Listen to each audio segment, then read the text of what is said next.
No, actually, I don't want to do it. Sorry. I told him if Barry Schwartz doesn't have at least 20 blog posts about this talk, I didn't do my job. Well, he will have 20 blog posts anyway.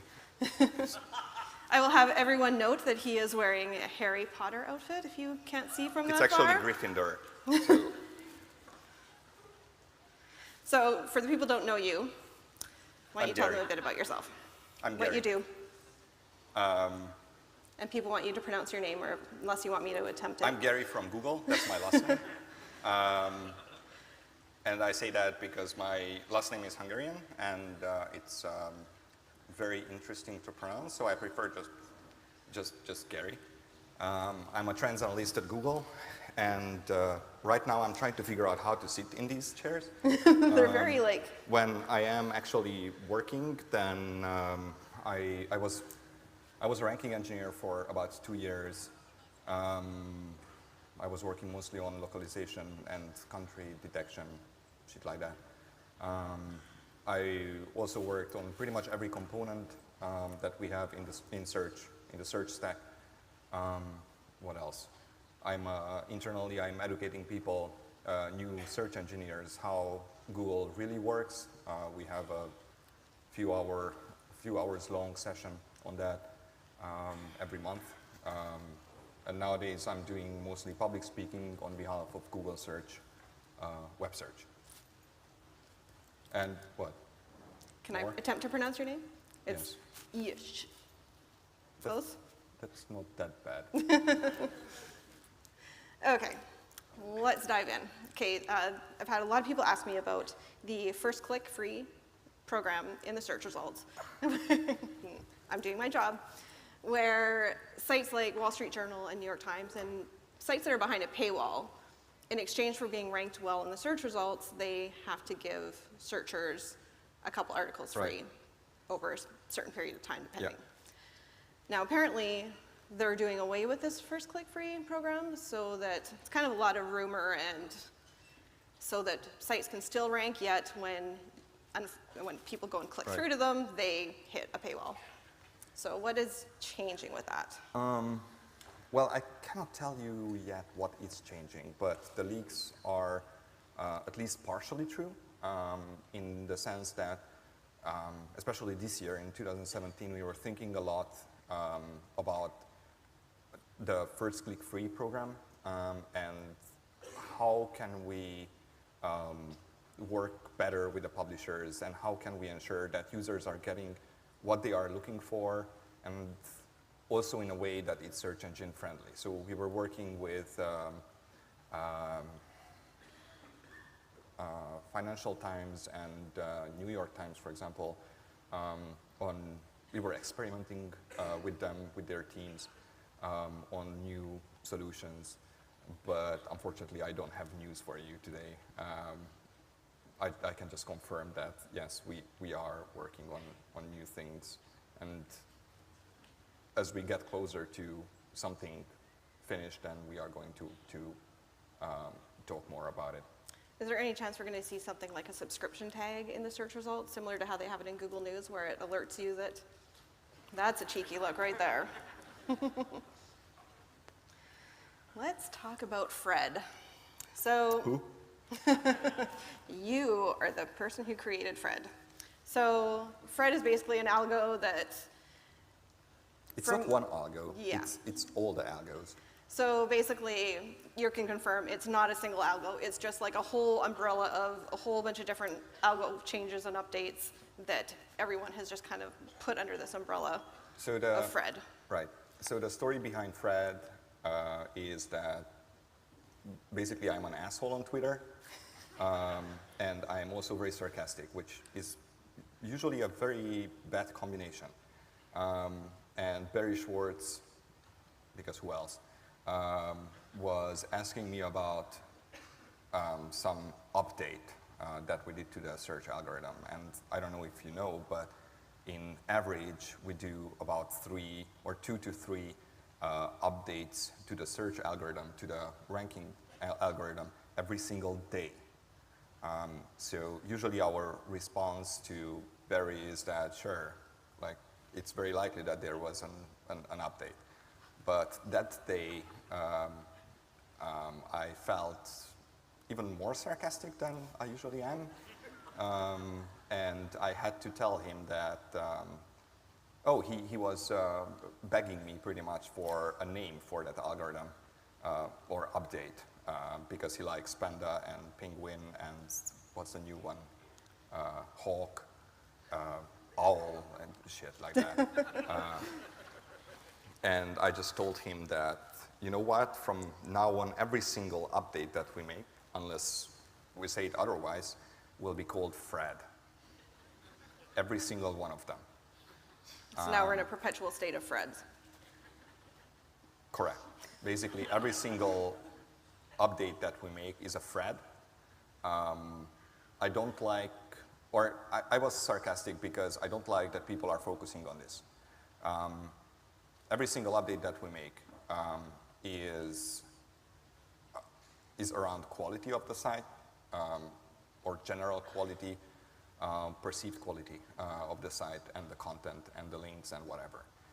All these are in the Webmaster Guidelines. When there's something that is not in line with our Webmaster Guidelines, when we change something that, or we change an algorithm that modifies the Webmaster Guidelines pretty much, then we update our Webmaster Guidelines as well. Or we publish something like the real-time Penguin algorithm, or work with journalists like you to publish through them something like we did with Panda. So for all these like 1 to 2 updates a day, when webmasters go and they see their rankings go up or down, how many of those changes are actually actionable? Like, can webmasters actually take something away from that, or is it just under a generic improve the quality of your site? I would say that for the vast majority, and I'm talking about probably over 95%, 98% of the launches is not actionable for the webmasters. And that's because we may change, for example, which keywords from the page we pick up because we see, let's say, that people in a certain region put up the content differently, and we want to adapt to that. And then we test that in English as well, of course. But if the change internally, when we test the update internally, if the change is minuscule, then we are going to launch it anyway if we can improve, for example, in Indonesia. Okay. Basically, if you publish high quality content that is highly cited on the internet, and I'm not talking about just links, but also mentions on social network and people talking about your brand and crap like that, then, yeah, I shouldn't have said that, right? Then you are doing great, and fluctuations will always happen to your traffic. We cannot help that. It would be really weird if there wasn't fluctuation, because that would mean that we don't improve our search results anymore. So a lot of people use like the SEO weather reports to gauge what Google is doing. Obviously, you know what's going on really from Google. How often is what the weather reports, you know, when they say, oh my God, it's 110 degrees or it's highly volatile today, how accurate is that from the back end of what you guys are actually doing?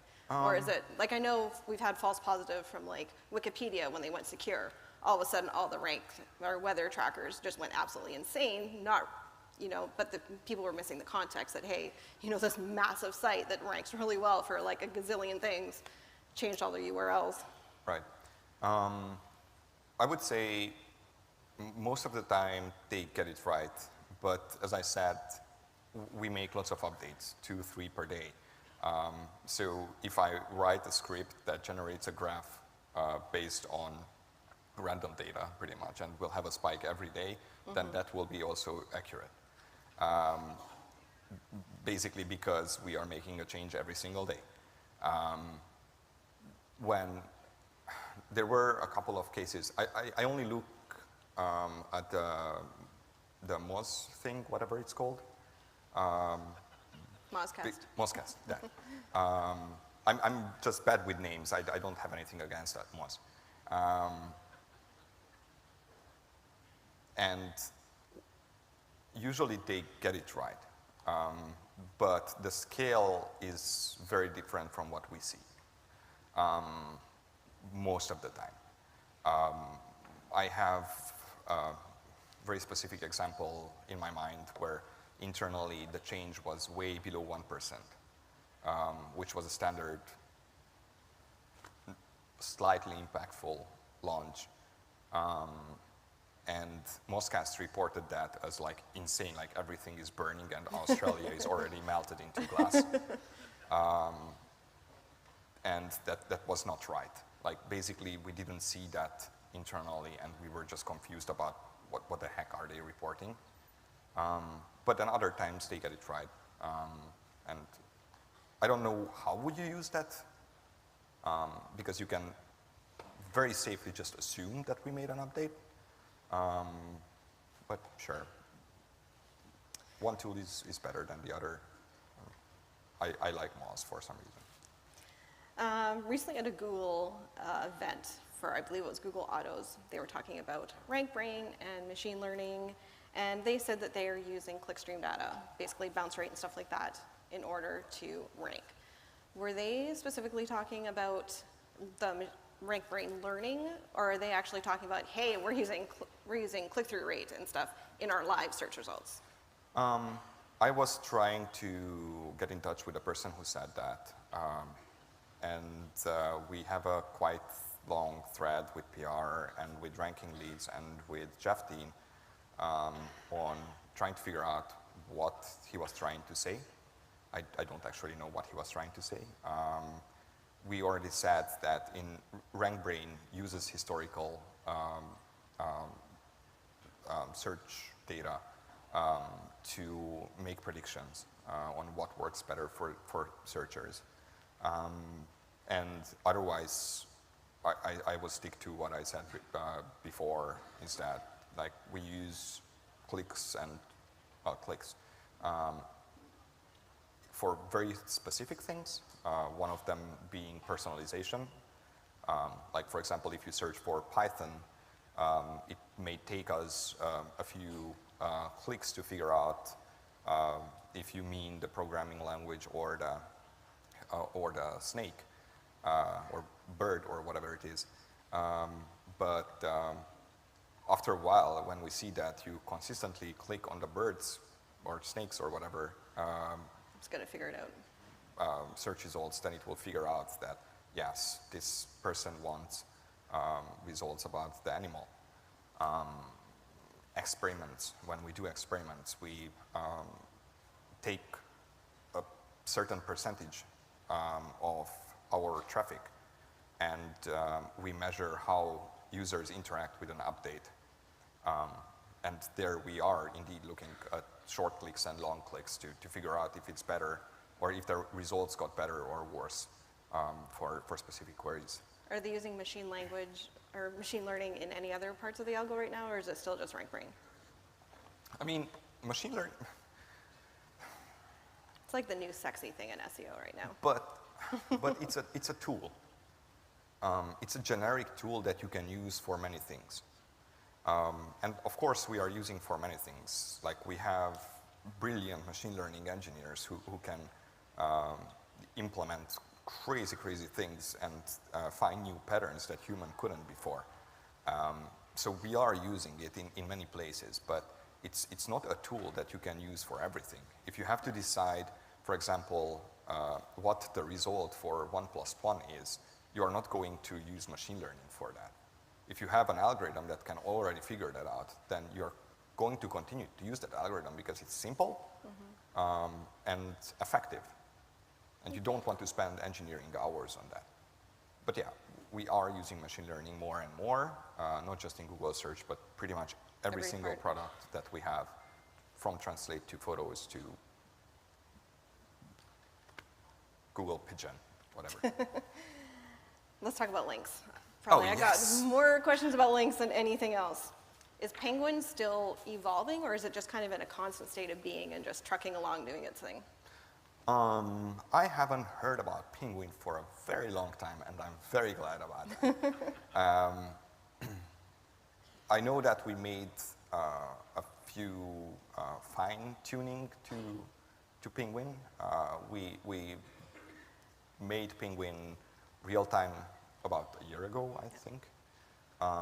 And after that, we said that we would just drop it and just let it do its thing because it's more effective and we don't have to do refreshes and shit like that. And Will there be a 5.0 Penguin? After that, we haven't touched No, it really. it's just going to keep doing its thing.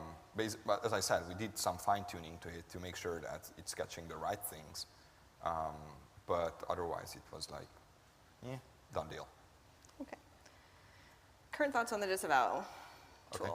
Should site owners still be disavowing links, or should they trust that Google can handle it for the majority of situations? Unless, obviously, they've been going out and doing bad things.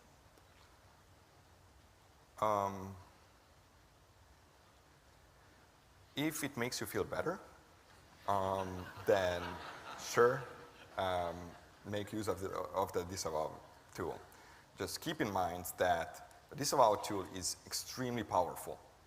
Basically, I was looking at people who disavowed links from CNN and from the Telegraph and whatever because they just didn't know why did they get that link. And that was batshit stupid. And people disavow their own sites. Like, it's kind of crazy. So if you know what you are doing, sure, do it. The good thing is that you can also experiment with it. Basically, you can disavow a whole domain, for example, and see if it causes anything. And then you can just remove the domain. And when we recrawl your pages that were linked from that domain, you will just get back all the what is called externally link authority or something like that. Basically, you get back the link page. Juice. Not link juice. There is something fancier. I think it's link authority. Yeah. Yes, it's link authority because there is also domain authority. Yeah. We don't have domain authority, by the way, but sure. Have there been more linking manual actions being given out since Penguin turned into this state of I don't know. discounting? Don't know. The link selling market has exploded, obviously, since Penguin came out because it's being discounted. So a lot of people are saying, yeah, we'll get you all these links from Forbes and all these various publications, some better than others. And because you don't have to worry about Google because Google's just going to ignore the bad ones and you keep all the good ones. What do you say about that? If you are thinking about link building by buying links, then yeah, go ahead and buy links from Forbes, for example. That would be great for your business because you lose like $3,000 or something like that, and you will not benefit from that. And the other thing is that you do have to keep in mind that we still have manual actions for links. And I'm actually very happy when I see that some bigger site is hit with a manual action for for buying links, mainly because we are really clear about this in our guidelines. And if you go against that, if you are actively trying to manipulate our search results, you deserve that manual action. And unfortunately, it's very easy to get rid of that manual action because we have the disavow tool, for example, which I don't necessarily like, but then I'm not in the position to make, or for example, remove the disavow tool for those people. I would do it, but mainly because I'm an ass. So talking about this then, is there still any value in doing link audits? Like there's some people that say you need to do full link audits every month. Other people are like, nah, just let Google handle it. What do you think about whether people should spend the time doing it or not? I was chatting a lot with some SEOs from big companies, in-house SEOs, about what they are doing, and it varies by company. These companies have different philosophies about why are they disavowing things. Personally, I don't think that like doing audits very often makes sense. Okay. Because as you said, we are pretty good at ignoring links. And if we see that the links are coming in organically, or then it's extremely unlikely that we would hit a site with a manual action for that. And if your links are ignored by Penguin, then again, you don't have to care about that. I run my own site, which gets about perhaps 100,000 visits per week. It's been up for 4 years maybe, and I don't have a disavow file. I don't even know who links to me. Another popular link tactic that probably everybody here has received lately is link reclamation-based or broken link building, where, hey, Jen, I see you linked to Google and in this post 4 years ago, and the link's broken, but hey, link to our crappy SEO guide that has absolutely zero to do with this instead.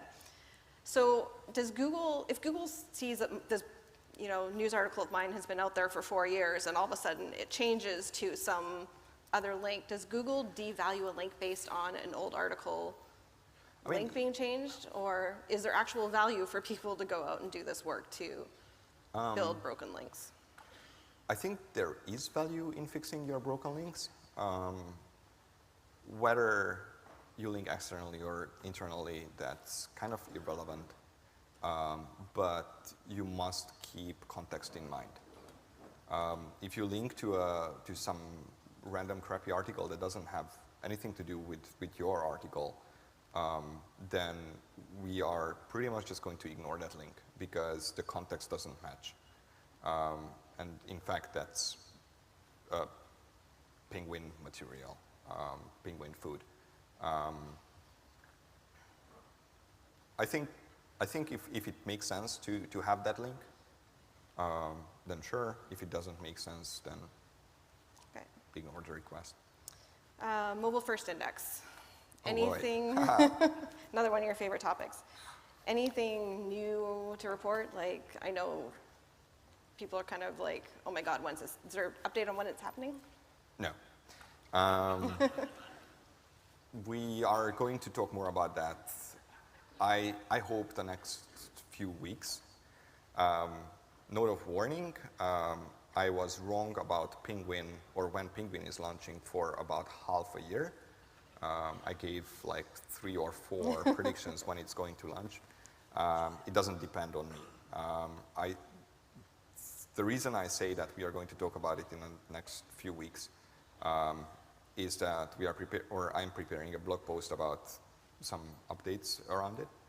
And if everything goes right and our experiments show that we can move to the next stage, then we are going to publish it and give some more details about the mobile first index. Okay. At this point, I don't think that you have to worry about it too much, especially if you have a responsive site. If you don't have a responsive site, then you have to think about it. Yeah, Google just had a blog post actually today talking about if you have an M.dot site, you should think about going responsive. Oh, we published that? Yes, we did. Oh, you cool. did. So if you have an M.dot or, separate mobile site or dynamic serving, then just make sure that the content that you want to rank for is actually there on the mobile site as well. Pay attention to metadata, no index, hreflang, crap like that. Structure data, again, pay lots of attention to that. And images media. Make sure that that's also on the mobile side. If you have a desktop site, then, or only a desktop site, then, well, what's wrong with you? You probably want to create a mobile site at one point, but otherwise you will still be in the mobile first index even with a desktop site. And you don't have to worry that you're going to disappear with a mobile-first index. And just to confirm again, because people keep asking, content behind tabs on mobile, like Wikipedia is a perfect example, that's perfectly fine Yeah. because it's for UX reasons. Yeah. A lot of people have AMP as their only version of the mobile page. For mobile first, will Google crawl the AMP version of the Yeah. page? Okay. These are easy. Let's do this more. Do people need to worry about switching around canonicals? No.